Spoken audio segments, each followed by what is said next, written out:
예, 전국에 계신 시청자 여러분 안녕하십니까?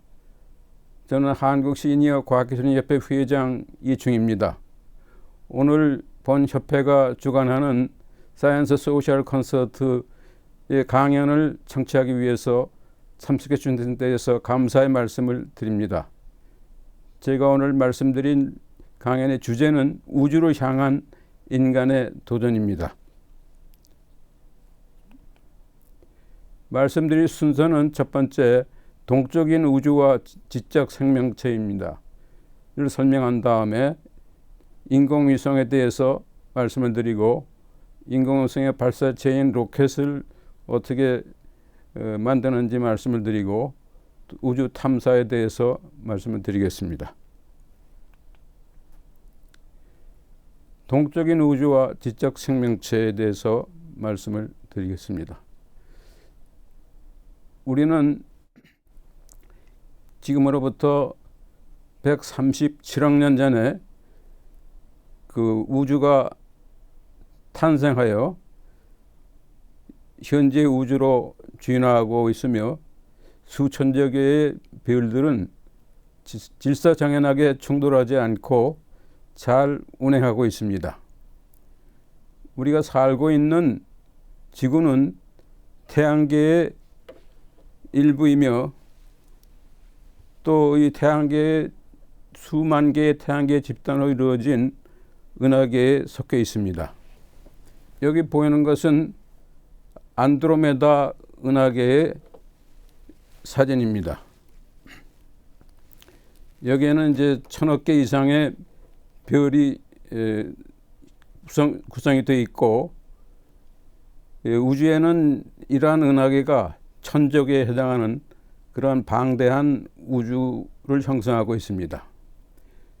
우주의 크기는 그럼 어느 정도 되느냐 하면은 한 150억 광년 정도의 거리를 갖고 있습니다. 1광년은 빛의 속도로다가 빛이 1년 동안 진행한 거리에 해당합니다.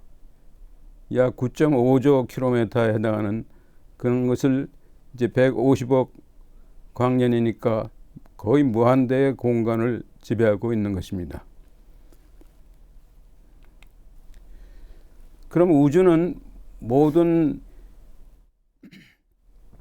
별이 운동하는 동적인 우주입니다. 달이라든지 지구라든지 태양이라든지 모든 별들은 다 움직이고 있습니다. 그렇기 때문에 동적인 우주라고 얘기를 합니다.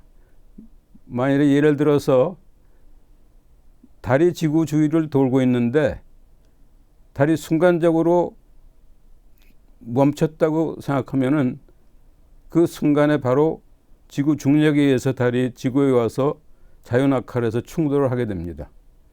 우주에 있는 모든 별들이 이와 같이 움직이지 않고 정지하면은 우주가 전부 다 파괴가 돼버리기 때문에 동적인 우주라고 말을 하는 것입니다.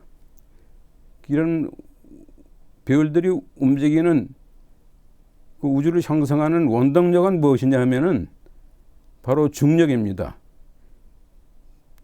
천체들은 서로 잡아다니는 힘이 있습니다. 달과 지구가 잡아다니는 거나 마찬가지로 이러한 중력이 있고 이것은 이제 유명한 그 뉴턴 물리학자에 의해서 뉴턴의 운동 법칙으로 표시가 됐습니다. 물체의 힘이 작용하게 되면은 물체가 움직이기 때문에 속도가 생기고 더 센 힘으로 가하게 되면은 속도의 변화를 가져옵니다. 이 속도의 변화가 바로 가속도입니다. 그래서 가속도는 물체에 작용하는 힘 F에 비례하고 또 질량인 M에 반비례합니다. 무거울수록 잘 움직일 수가 없는 것이죠. 그래서 이러한 만유인력의 법칙과 뉴턴의 운동 법칙, 이건 대단히 간단한 수식이지만은 이것이 바로 우주를 지배하는 기본이 되는 원리입니다. 그래서 이러한 운동 법칙을 우리가 계산을 함으로써 지구 주위를 도는 인공위성의 궤도를 갖다가 진입시키는데 사용을 하고 있습니다. 다음은 인공위성에 대해서 설명을 드리겠습니다.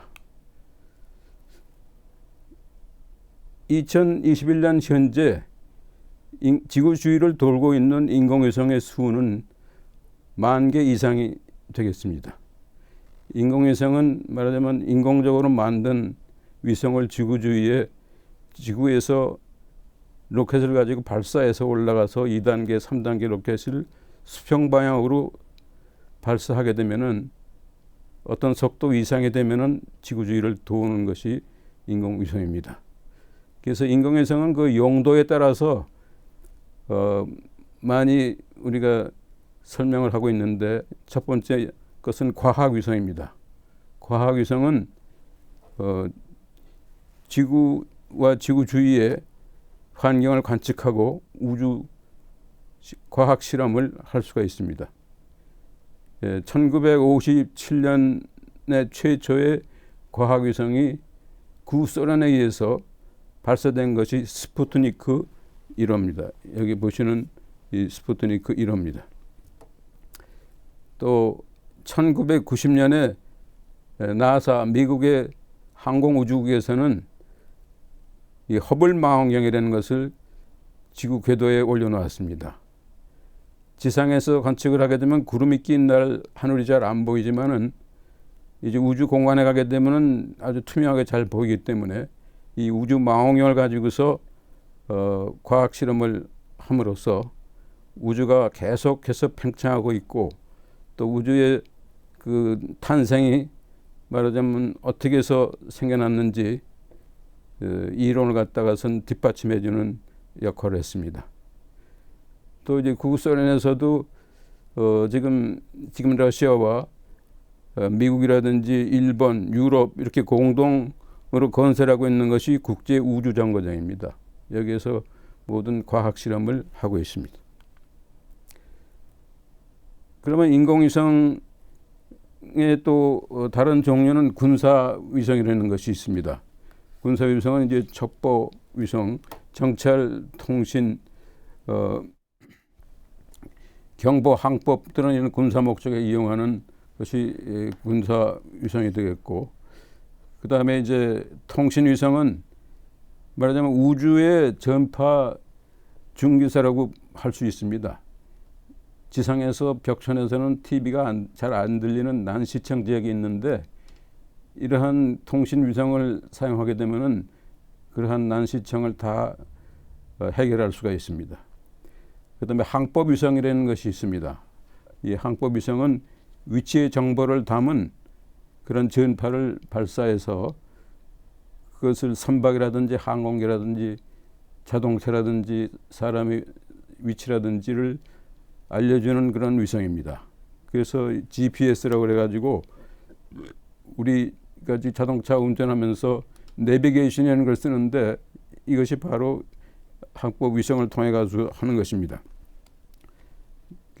항법 위성은 최소한도 3개 이상이 있어야만 이런 역할을 할 수가 있습니다. 지상에서 어떤 자동차에서 이제 전파를 발사해서 이 3개 위성에 도달했을 때 전파가 다시 반사해 가지고 다시 자동차로 돌아오는 시간을 측정함으로써 3차원 공간에서 위치를 계산해서 확인할 수가 있습니다.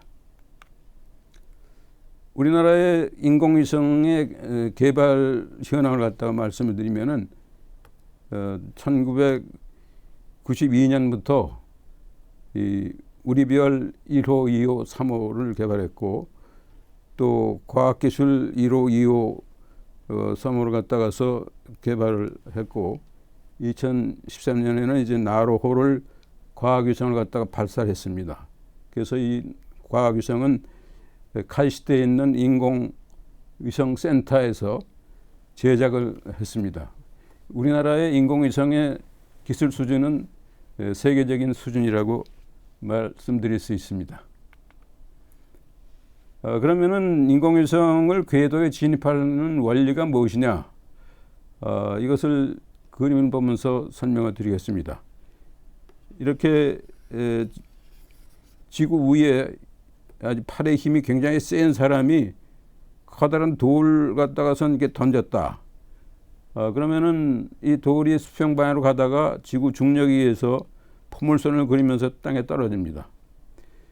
그렇지만 이것을 더 센 힘으로 던지게 되면은 더 멀리 가서 이렇게 떨어지고, 더 센 힘으로 던지게 되면은 더 멀리 가서 큰 속도가 돼서 떨어지고, 마지막에는 이게 떨어지지 않는 속도로다가 계속해서 이것이 회전을 하게 됩니다. 그러면 수평 방향으로 쐈을 때 얼마만한 최소의 속도를 가져야 인공위성을 띄울 수 있는지, 그것을 이론적으로 지금 계산을 해보게 되면은 최저 속도가 1초 동안에 7.9km, 이게 시간으로 환산하면은 1시간에 28,000km를 되는 그런 속도로다가 발사를 하게 되면은 수평 방향으로 발사를 하면 인공위성이 떨어지지 않고 지구 주위를 돌게 됩니다.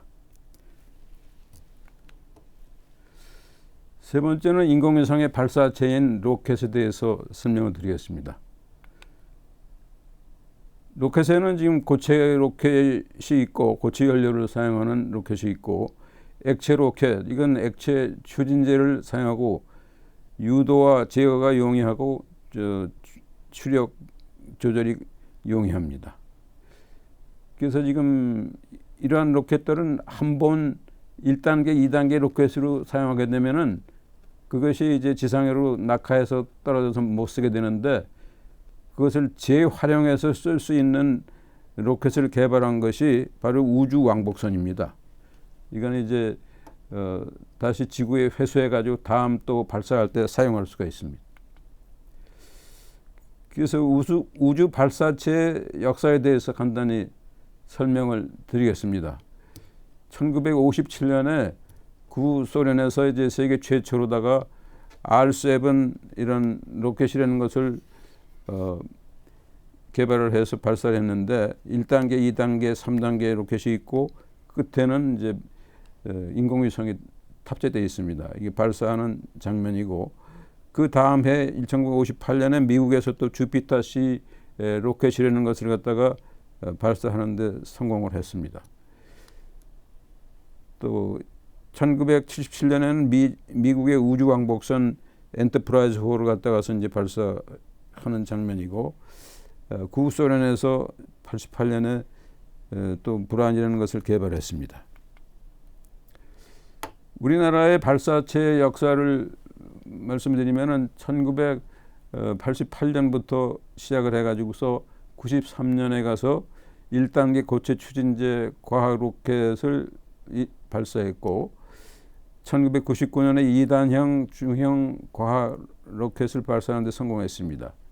또 2002년에는 액체 추진 로켓을 발사하는 데 성공했고, 2002년부터 2013년까지 12년 동안을 갖다가 나로호 연구 개발을 해서 그 1단 로켓은 러시아의 액체 추진 엔진이고, 2단 로켓은 국산 고체 로켓입니다.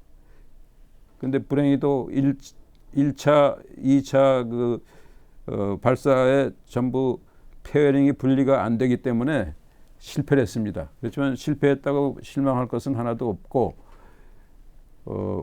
어떤 선진국이든지 이 처음에 인공위성 발사하면서 로켓이 처음에 성공한 예가 드뭅니다. 그렇기 때문에 실패는 성공의 어머니다. 즉 실패가 있어야지 우리가 무엇이 잘못됐는지를 알 수 있고 그것을 바로잡아 가지고 성공할 수가 있는 것입니다. 그래서 2013년에는 100kg급의 나로 위성 3차 발사에 드디어 성공을 했습니다. 그래서 세계에서 11번째로다가 스페이스 클럽, 우주 클럽에 가입한 나라가 됐습니다. 나로 이제 발사 장면을 갖다가선 동영상으로 보여드리겠습니다. 여기에 지금 나로 발사 위치는 전남 고흥군에 있는 이렇게 전남 고흥군에 있는 나로 우주센터에서 발사를 했습니다. 예, 나로 발사 동영상을 보여드리겠습니다. 가속도가 굉장히 크고요. 네. 여기 나오는 숫자는 아까 발사되기 전에 공압도 견뎌야 되고 52초, 또 진동, 51초를 이런 것도 나타내는 굉장히 것입니다.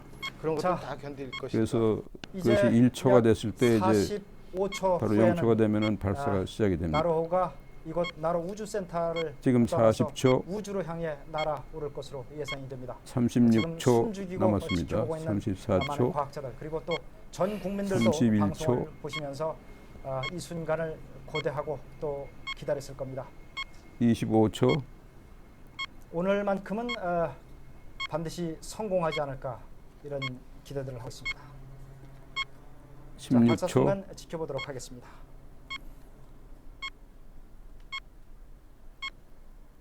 9초,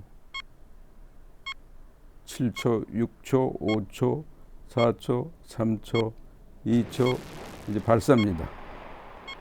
네, 나로가 지금 발사되어서 상공으로 솟구치고 있습니다. 어느 이제 고도에 도달하게 되면은 나로 그 로켓의 페어링이 이제 분리가 되고 그것이 이제 제주도 앞바다에 떨어지게 되고 그리고 이제 우주를 향해서 지구 궤도를 진입하게 되겠습니다. 1단계 로켓으로다가 이제 진행을 올라가고 2단계로다 또 추진을 하고 3단계 로켓을 가지고서 지구 주위를 수평 방향으로 속도로 어떤 최고의 속도로 발사하게 되면은 지구 주위를 도는 인공위성이 되겠습니다. 모습을 보고 있습니다. 예, 그러면은 인공위성 발사체 로켓의 추진 원리에 대해서 설명을 드리겠습니다. 여기 있는 그림을 보시게 되면은 여기에 1단계, 2단계, 3단계 로켓이 있고 끝에 인공위성이 달려 있습니다. 그래서 이러한 전체 로켓의 무게를 갖다가 대문자 M으로다가 이렇게 표시를 하고 또 이 로켓이 움직이는 속도를 대문자 V로다가 표시하게 되면은 질량에다가 속도를 곱해준 것을 물리학에서 운동량이라고 합니다. 그럼 그 운동량이 정지해 있는 상태에서는 속도가 제로이기 때문에 제로가 될 수밖에 없습니다. 제로가 됐습니다. 그렇지만 일단 이제 발사를 시작하게 되면은 연료가 이렇게 분출해서 나오기 때문에 이것도 이제 어떤 질량이 나오는 것이기 때문에 연료가 분출해서 나오는 질량을 M1이라고 그러고 분출하는 속도를 V1이라고 그러면은 나머지 부분을 갖다가서 M2라는 질량 속도가 V2가 됩니다. 그래서 V1은 V2에 비례해서 방향은 반대이지만은 점점 분출 속도가 양이 많아질수록 이와 같이 더 빠른 속도로다가 추진을 하는 것입니다. 이것이 인공위성이 발사하는 발사체의 동작 원리입니다. 그러니까 운동량 보존 법칙에 의해서 진행이 됩니다. 네 번째는 이제 우주 탐사에 대해서 말씀을 드리겠습니다. 우주 탐사는 처음 구소련에서 이제 스푸트니크 발사하고 앞서갔는데 미국에서 이제 케네디 대통령 때 상당히 열을 받아가지고서 목표를 Man on the Moon, 달에다가서 유인 우주선을 발사해가지고 인간을 착륙시키겠다 이런 목표를 가지고 1969년에 아폴로 11호를 갖다가 유인 우주선을 발사했습니다.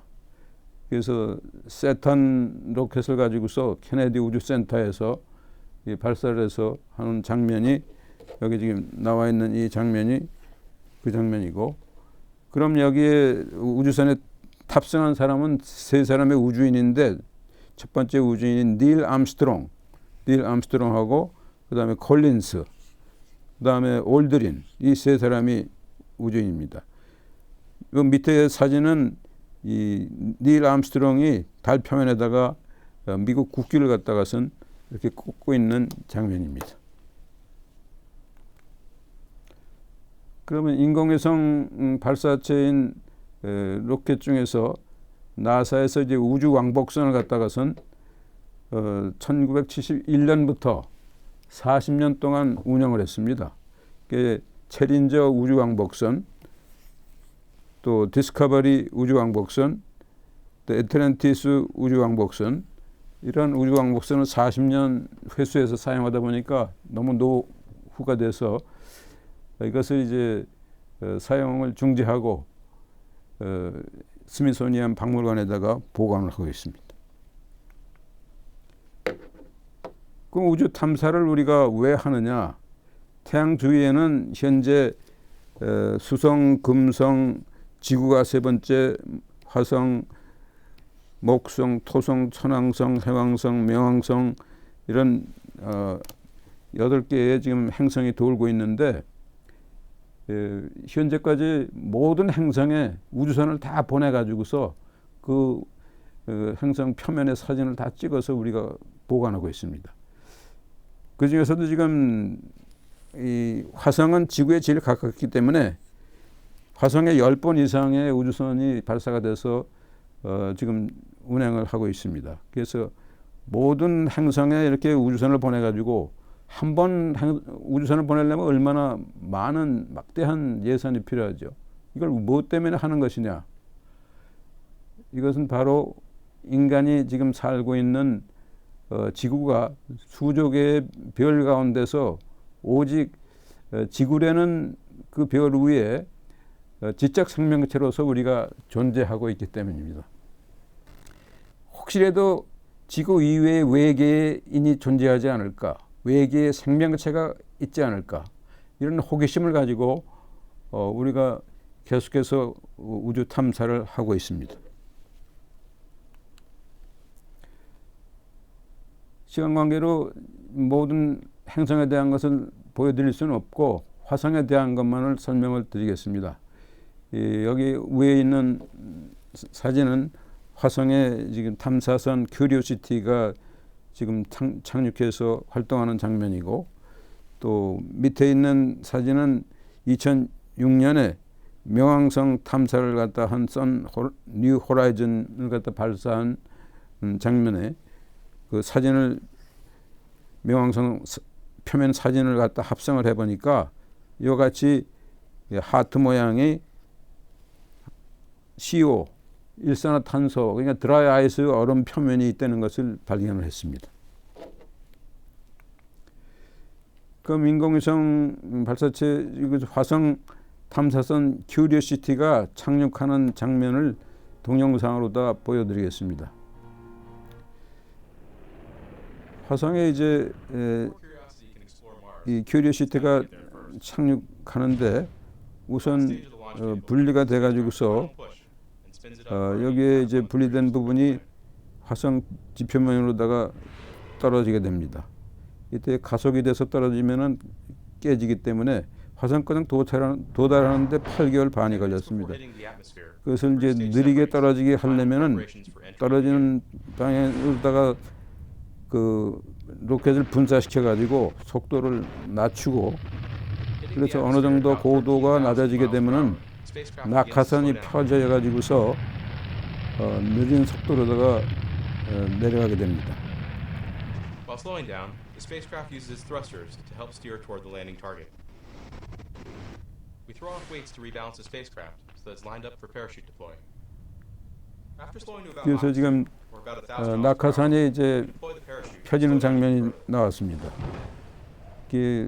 낙하산으로 낮은 속도로 내려가다가 지상에 가까이 되게 되면은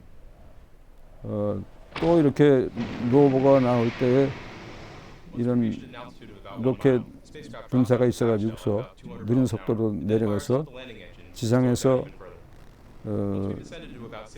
로봇에 해당한 것을 여기서는 로보라고 합니다. 로보를 갖다가서 이렇게 내려놓고 이것이 이제 지상에 있는 토지 암석이라든지 모든 것을 레이저 드릴로 뚫어가지고서 분석을 해서 지구로 다 보내고 그런 역할을 합니다.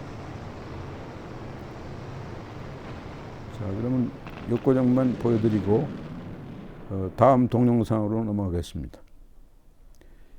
이것은 화성 탐사선 큐리오시티가 착륙한 지 1년 동안에 성과, 어떤 성과를 냈는지 그 동영상을 갖다가선 보여드리는 것입니다.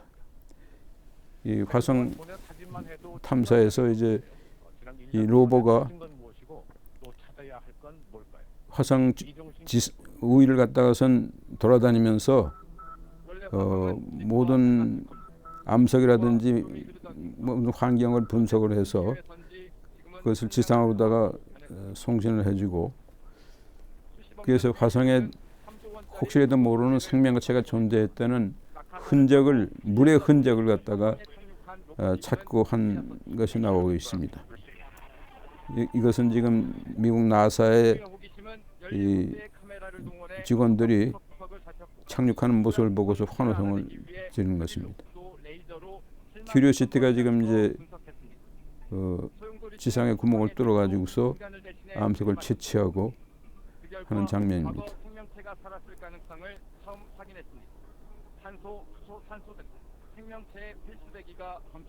그래서 생명체가 존재할 가능성이 있는 흔적을 발견했다는 것을, 또 물이 있었던 흔적을 발견했던 것을 찾아냈습니다.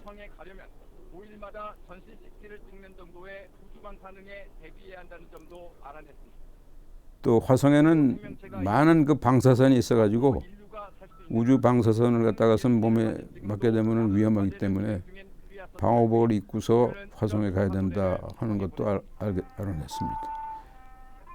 이건 생일 축하 노래를 갖다가선 이제 보내는 것입니다. 이상으로서 모든 그 동영상은 다 설명을 드렸고, 인류는 끊임없이 미지의 생명체를 찾아서 계속적으로 우주 탐사를 계속할 것입니다. 우리나라도 이제 수년 내에 달 탐사를 하는 계획이 세워져서 그것이 실천에 옮겨지고, 또 우주 강국으로 발돋움하기를 기대하면서 오늘 여러분과 같이 이렇게 강연을 하게 된 것을 기쁘게 생각하고, 이상으로 저희 모든 강연을 마치겠습니다. 감사합니다.